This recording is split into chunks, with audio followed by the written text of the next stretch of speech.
နိုင်ငံခြားမှာအကြောင်းတက်ရင်အလုပ်လုပ်လို့ရလား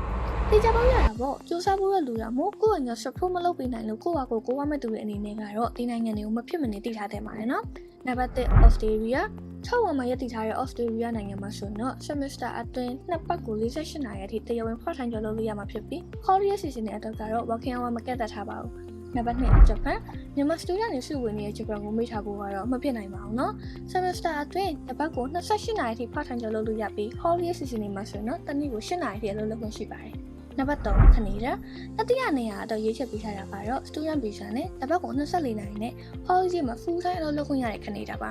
အလုပ်ရှာလည်းမခက်တဲ့အပြင်ကြောင်းပြီးရင်လည်း work permit ရနိုင်တော့ဘာလို့သိလဲနော်နံပါတ်4 Spain